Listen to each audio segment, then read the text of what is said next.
C'est bon. Bonjour, bonjour, bienvenue à cette masterclass Intuiti. Alors, vous l'avez remarqué, hein, nous ne sommes pas Pierre, hein, ni toi ni moi. Vous avez affaire à deux autres collaborateurs de l'agence, et on pense à lui. Tout à fait. Merci en tout cas d'avoir initié cette thématique-là. On a repris au bon, parce que ça concerne toute l'agence, donc on était à même de vous présenter ce que nous allons vous dire. Je suis Nabil Talman, directeur d'études au sein de l'agence Intuiti, responsable du département Research and Experience Design. Et je suis Olivier Hauss, consultant en marketing digital et spécialisé sur les sujets d'acquisition, web analytics, data analytics. Et donc, je travaille beaucoup avec Nabil sur les sujets CRO. CRO, 3 lettres en effet qui veut dire pas mal de choses, et notamment l'articulation de plusieurs expertises. On a presque pu être 5 ou 6 en tout cas devant la caméra, mais nous ne sommes que 2 et on va vous relater certaines choses qu'on a mises en place pour nos clients pour optimiser ce taux de conversion. Intuiti, en quelques mots, nous sommes une agence de marketing digital et nous œuvrons à la concession d'expériences mémorables et performantes. L'idée, c'est bien de travailler sur la valeur ajoutée des services, des produits, des expériences que vous mettez en place pour vos clients.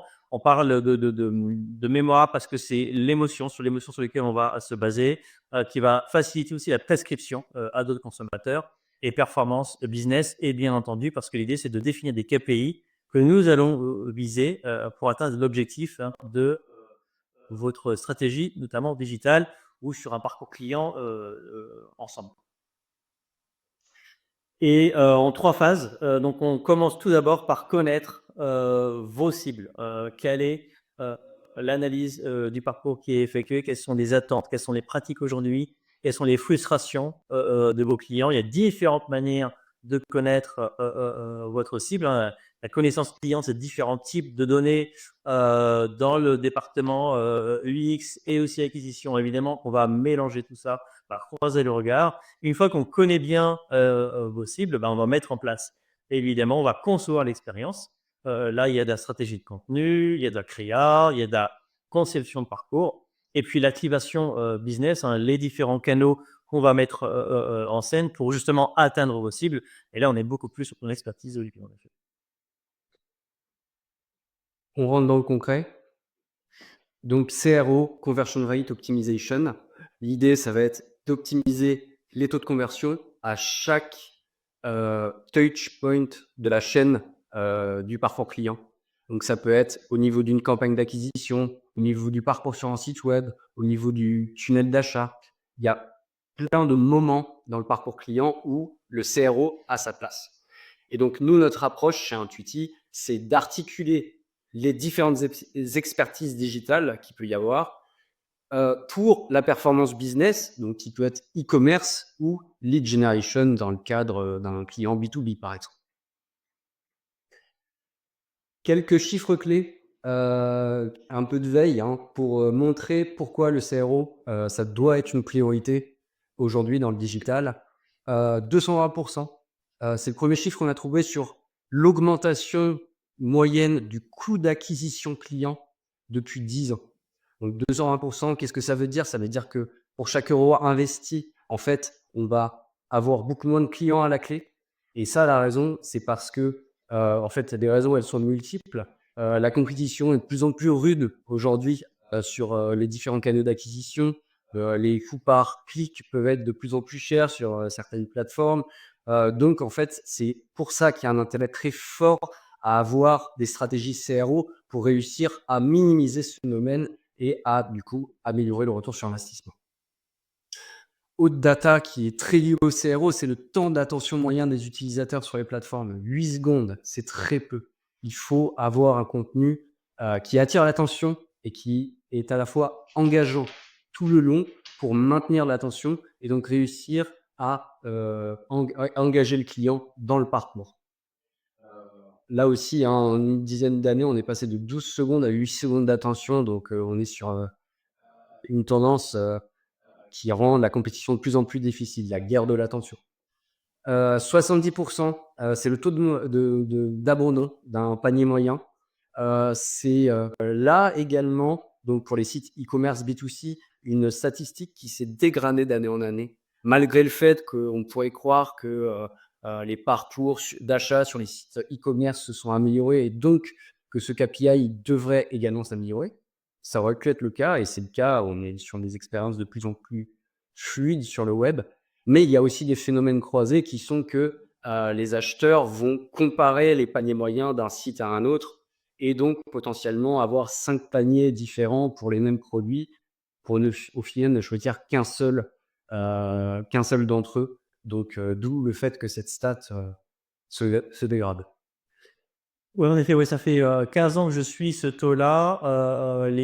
Les consommateurs sont devenus assez matures sur le e-commerce. À l'époque, on était sur un abandon sur deux. Là, vous voyez, on a gagné 20 points ou perdu 20 points. Ça dépend de comment on se positionne.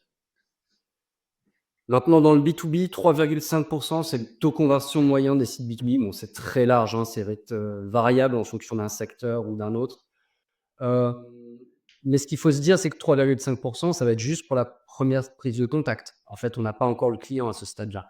On a une demande de démo, une prise de contact, un formulaire envoyé. Donc, il y a encore beaucoup à faire. Il y a encore beaucoup de chemin à parcourir pour aller jusqu'à la conversion.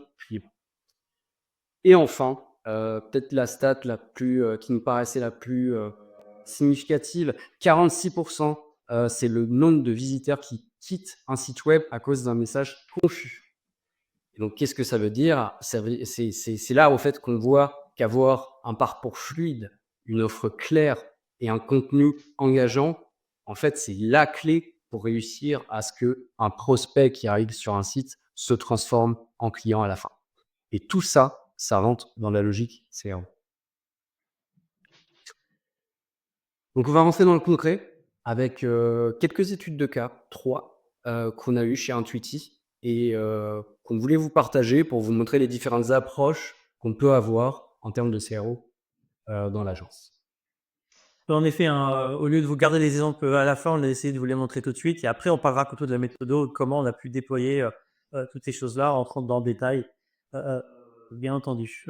On a pris 3 cas, 3 secteurs d'activité différents. Là, on est plutôt sur l'ameublement, décoration, avec évidemment, il y a des mots qu'on va revoir assez souvent, taux de conversion, taux de transformation.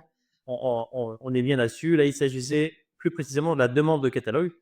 Le constat était qu'il y avait des call to action, donc des CTA qui étaient trop discrets par rapport à l'objectif du client. Donc, la discrétion, c'est quoi? C'est soit c'est pas assez visible, soit l'intitulé n'est pas assez clair. Et donc, il donne pas envie de cliquer dessus, ou en tout cas, on ne peut pas anticiper quel va être le contenu derrière ce lien-là. Ça, on le voit très souvent lorsqu'on fait des tests utilisateurs à l'agence. C'est les deux éléments qui amènent à cette problématique-là. Et soit les conclusions sont différentes en fonction de ce qu'on va apprendre. Là, vous allez vous constatez aussi les expertises qui ont été mises en place. Vous allez retrouver dans beaucoup de cas du CRO ou du CRO. Je ne me suis pas encore fixé comment on le nomme, mais en tout cas, CRO ou CRO. Derrière, il y a plusieurs lettres, le SEO, le SIA, l'UX, la CREA. On a réalisé des templates, on a défini des contenus, on a fait de l'A/B test. Ça aussi, l'A/B test, on va le retrouver assez souvent dans la démarche. C'est une manière de faire du suivi en continu, de voir ce qui marche le mieux et puis après, de mettre en scène la version qui a le plus performé. Donc, on optimise dans ce cas-là les call to action. On a des parties pris aussi sur, on va sticker un widget à cet endroit-là parce qu'on va se dire qu'en fonction de la navigation, il sera toujours visible. Et puis, bien sûr, les nouveaux wordings, on en parlait, les intitulés de boutons, s'assurer que ce qui va se passer derrière correspond bien à l'intitulé et que le consommateur puisse bien se projeter. En résultat, on a pu apporter 35% de leads supplémentaires. Il y avait une des deux versions de l'A/B test qui se distinguait du reste. Et en un mois, on a pu constater une différence assez nette qui s'est d'ailleurs confirmée sur les mois qui ont suivi. Il y a même 3 versions d'A/B test dans le cas de cette optimisation et effectivement 35% de leads générés avec la version sélectionnée à la fin. Autre secteur, celui de la santé. Taux de transformation, cette fois-ci, de la demande de contact. L'idée, c'était de développer la visibilité des solutions logicielles dans certaines des solutions logicielles d'un de nos clients dans ce secteur-là. Encore une fois, plusieurs expertises qui sont mises ensemble. Ça tombe bien, à l'agence, évidemment, nous les avons toutes hein, qui enrichissent les recommandations. C'est ça qui est important. Elles sont d'autant plus solides que plusieurs personnes y ont contribué. On a sélectionné les mots-clés dans ce cadre-là, donc les mots-clés stratégiques, bien entendu. Alors, tout ça se fait en collaboration avec le client. Il y a beaucoup d'échanges qui ont lieu avec nos interlocuteurs. On n'est pas tout seul à faire ça, bien entendu. Nous, on conseille, les clients valident et c'est eux qui s'impliquent aussi dans l'élaboration de ces stratégies-là, bien entendu. Title, c'est métadescription des pages stratégiques, encore une fois, puis le maillage interne, qui est aussi un élément important de visibilité sur le web. Le résultat, 65% de conversion sur le formulaire de contact commercial. Là aussi, on a pu constater cette augmentation-là sur le premier semestre 2024. Voilà, grosso modo, quelle était la durée pour ce client-là en termes de KPI à adresser. Et puis troisième exemple, dans le secteur d'équipement loisirs, plus précisément de caméras embarquées dans les sports à sensation. Là, il s'agissait de conquête de marché et puis de se dégager une notoriété suffisante par rapport à un leader du marché. Alors, quand on parle de caméras embarquées, je ne citerai pas, mais on sait qui c'est. Là encore, plusieurs expertises et aussi la créa qui a été embarquée. On a pu, en fonction de la cible qui était à viser, jouer sur plusieurs leviers. Meta qui était davantage lié à des personnes qui connaissaient la marque. Donc, on allait voir quel était le type de client qui était davantage là-dessus. Et Google a été utilisé, donc Google Ads, pour élargir la cible et aller chercher des intentionnistes. L'idée était bien sûr de réduire le nombre de points de contact avant l'achat. Ça aussi, hein, sur un produit qui est aux alentours de 500 €, si je ne me trompe pas, qui peut être assez engageant.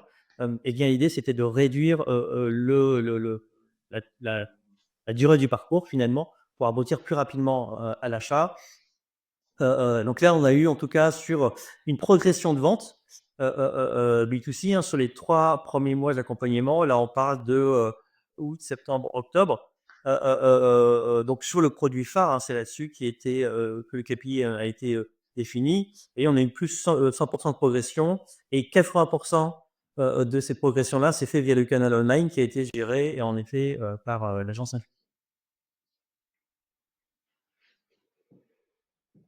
Comment est-ce qu'on procède? Quelle est la particularité de l'approche, d'Intuiti? C'est ce qu'on va vous présenter maintenant. Donc pour nous, vous l'avez compris, la collaboration, la multi-expertise, c'est ça qui est vraiment le fondement, de notre approche. L'idée, c'est qu'on va travailler de manière cyclique. Je reviendrai sur cette notion de cyclique, juste après, pour, l'identification, puis la mise en place de test and learn afin d'améliorer en continu les KPI sur lesquels on a décidé de travailler. Plus en détail, on fait donc notre méthode CRO, elle se décompose en 3 étapes. Je vais parler des 2 premières d'ailleurs, dans un premier temps parce qu'elles forment un socle commun. C'est vraiment les fondements de ce qui permet d'entrer en phase de test and learn. La première partie, c'est la user research, donc la connaissance client. L'idée, c'est d'avoir un maximum d'informations sur les archétypes clients, qui on adresse, qui est la cible, quelles sont ses particularités, ses, comment dire, ce qu'elle recherche, ce qu'elle craint. Enfin voilà, ça peut aller assez loin en termes de connaissances clients. Et donc l'idée, c'est qu'on va travailler à la fois. Et aussi ce qu'elle dit pas d'ailleurs. Ce qu'elle dit et ce qu'elle fait, mais ce qu'elle ne fait pas et ce qu'elle dit pas. Exactement. Et là-dessus, on peut travailler conjointement pour, à la fois sur des données qualitatives et des données quantitatives, pour essayer d'avoir un maximum, heu, de nuances sur, la connaissance client. Il y a aussi, le 2e pilier, la partie analytics. Donc en gros, comment avoir, un socle data solide pour mener à bien, les tests and learn. Et donc là-dessus, on met en place des plans de tracking sur les sites web. On peut également croiser les données issues du web avec, les données de relations clients, présentes dans le CRM notamment. Également, on va mettre en place des dashboarding pour nous permettre de suivre les différentes tendances. Donc voilà, pas mal de choses euh, qui sont la base pour faire des tests, faire des expériences dans les bonnes conditions. Et enfin, la phase de test and learn. Et donc là, on rentre vraiment dans le vif du sujet, dans pour concrétiser, on va dire, l'approche CRO. On va chercher en fait à identifier des pistes d'optimisation qui peuvent se trouver à différents endroits du parcours. Donc ça peut être à la fois optimiser un site directement, ou alors si le site n'est pas satisfaisant dans une logique de conversion, créer une landing page associée pour rediriger le trafic et favoriser la conversion, ou même ouvrir un nouveau canal d'acquisition, en optimiser un. En fait, il y a énormément de pistes qui sont envisagées. Et c'est pour ça que ça nous semble important de mettre beaucoup d'expertise autour de la table pour répondre à ces différents enjeux. Je fais un focus donc sur cette troisième étape, la phase de test and learn, qui va elle-même se décomposer en plusieurs étapes pour arriver jusqu'à une optimisation continue. Donc déjà, quelles sont les expertises qu'on va mettre autour de la table?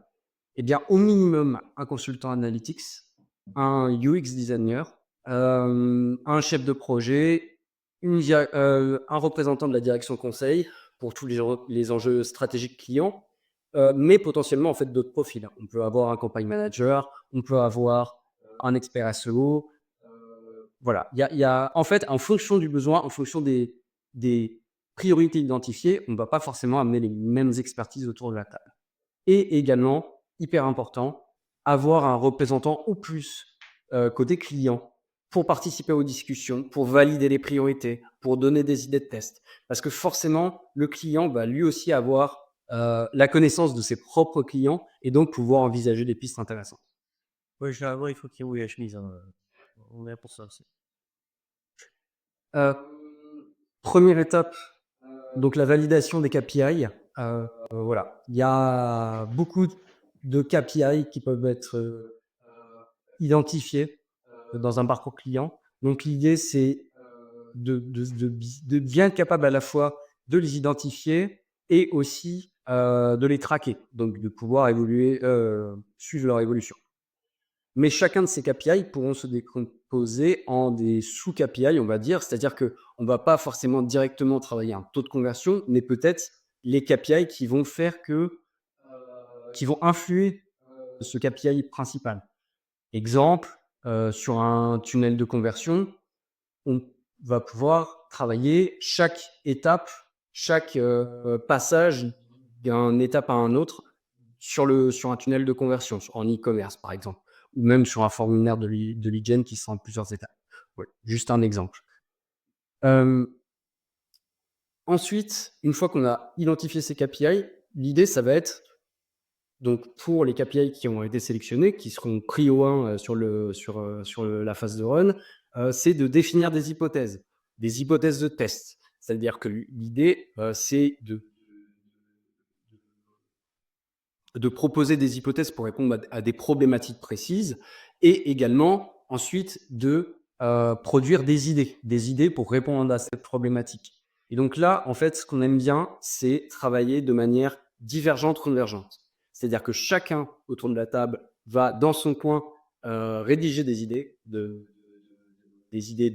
test. Puis ensuite, dans un second temps, on va mettre toutes les idées autour de la table et réfléchir ensemble de quelles sont les idées les idées à valider ou pas. Et en fait, l'intérêt, c'est que comme ça, on ne va pas se brider. C'est-à-dire que chacun dans son coin peut, enfin, comment dire, dans une conversation collective, et certaines personnes qui peuvent prendre le lead dans la conversation, etc. Là, on évite ce phénomène-là en réfléchissant donc chacun dans son coin avant de converger. Ensuite, il faut prioriser les tests parce que forcément, on va se retrouver avec une batterie de tests à effectuer. On ne pourra pas tous les faire. L'idée, c'est vraiment d'aller vers ceux qui ont le plus d'impact. Et donc, on utilise une méthode pour ça. Voilà, il y en a d'autres, mais nous, celle qu'on aime bien, c'est la méthode ICE, donc impact, confiance et ease, donc pour complexité, ou facilité de mise en place. Donc, l'idée, en fait, c'est d'estimer pour chaque idée de test retenue, quel est l'impact que ça peut avoir sur le KPI sélectionné, quelle est la confiance qu'on a sur ce résultat, donc l'impact que ça aura, et également la complexité de mise en place. Parce que forcément, si une des idées d'optimisation, c'est la mise en place d'un nouveau ERP, logiciel ERP, en fait, c'est des choses qui vont être des sujets très complexes, qui vont nécessiter peut-être 6 mois de travail. Donc, en fait, on va peut-être trouver des solutions quick win qui auront beaucoup plus d'impact à court terme. Oui, tout à l'heure, on parlait des applications clients, à moitié en plaisantant, mais c'est vrai que, il y a autre mode et les recommandations qu'on peut faire, c'est, ça prend en compte les ressources au sein de l'entreprise. C'est-à-dire qu'on pourra, conseiller plein de choses. S'il y a personne pour les faire ou s'il y a pas de responsable au sein de l'entreprise, ça va être compliqué de les mettre en place et il y aura des frustrations et le KPI ne sera pas atteint. Donc c'est ça qui est important aussi et même si on vise une situation idéale et qu'on essaie de faire grandir les clients, on prend toujours en compte quelles sont les ressources actuelles qui puissent mettre en place tout ça efficacement et que petit à petit, il y a des choses qui se passent, des retours positifs et puis grandir après ou redimensionner après le dispositif s'il y a besoin. Quoi. Ouais, exactement. Effectivement, chaque test doit être décrit aussi sur comment on fait pour le mettre en place. C'est ça, en fait, qui nous permet de passer à l'étape d'après, la phase de run. Donc, c'est le moment où concrètement, on va mettre en place les différents tests qui ont été sélectionnés. Ça veut dire potentiellement travailler juste nous intuitif ou intuitif avec le client ou intuitif avec le client et l'équipe tech qui sera nécessaire pour la mise en place de tests un peu plus complexes. Donc voilà, il y a pas mal de scénarios possibles et il faut être capable de gérer ça, d'où l'intérêt aussi d'avoir un peu de chefferie de projet. Bien sûr, les outils d'A/B testing sont à privilégier si possible, que ça soit au niveau des plateformes ads ou directement sur les sites internet. Voilà, c'est un tiers de confiance qui permet véritablement de se repérer, de naviguer à vue et donc d'aller dans la bonne direction, de choisir en fait la solution la plus pertinente à la fin de test. Enfin, la phase d'analyse des résultats. Donc là, c'est le moment où le consultant analytics va faire le rapport des résultats du test.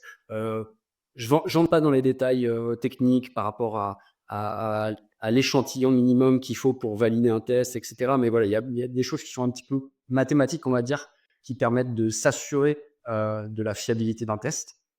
Mais donc, en tout cas, l'objectif, c'est à la fois de déclarer qu'un test est réussi ou raté. Mais en fait, même si le test est raté, c'est pas grave, on aura aussi appris quelque chose. Et ça, c'est hyper important, c'est historiser en fait, et être capable d'historiser les résultats des tests, parce que le test and learn, c'est quelque chose qui va se faire de manière continue. Et donc, les résultats de ces tests, même s'ils sont ratés, vont nous permettre de rédiger de nouveaux tests qui seront peut-être plus pertinents. Et c'est là, en fait, qu'on entre vraiment dans une logique d'optimisation continue et qu'on va aller chercher un maximum de performance. Et donc, à ce stade-là, en fait, on peut retourner à l'étape 1 ou à l'étape 2 si les KPI, on a envie de continuer à les travailler les mêmes. Mais voilà, en fait, on rentre dans un nouveau cycle et il y a vraiment une notion de rapidité à ce stade-là. C'est-à-dire qu'il faut que cette phase d'atelier, de mise en place de tests et de phase de run se fasse rapidement pour pouvoir tester un maximum d'idées, être efficace et ensuite derrière arriver à un maximum de résultats, de déployer des tests réussis pour optimiser véritablement le taux de conversion. Voilà.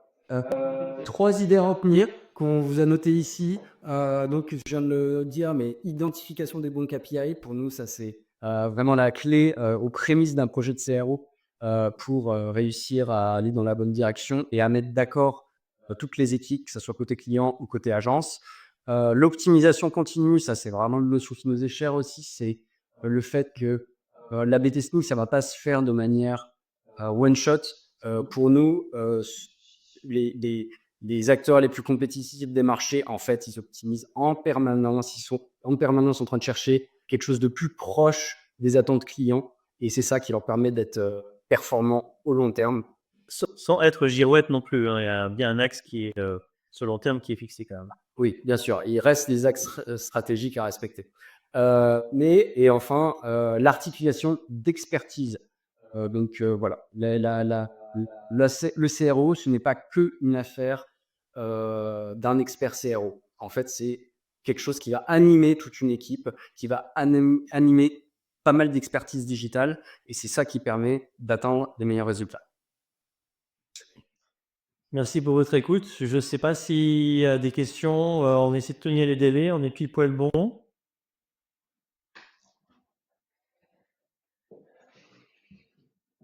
J'ai pas l'affaire à chaque fois qu'on est sur du snack content et donc du coup que les gens ont envie de manger, etc. Mais c'est un petit peu l'heure. C'est aussi pour ça qu'on a mis ce format à midi, comme ça on est sûr qu'on déborde pas et tant que nos ventes qui garigouillent ne s'entendent pas au micro, c'est parfait. En tout cas, s'il n'y a pas de questions, sachez qu'on est disposé pour en parler aussi dans un second temps. Donc, n'hésitez pas à nous contacter sur LinkedIn ou via le formulaire de contact sur le site Intuiti. On se fera un plaisir de discuter avec vous.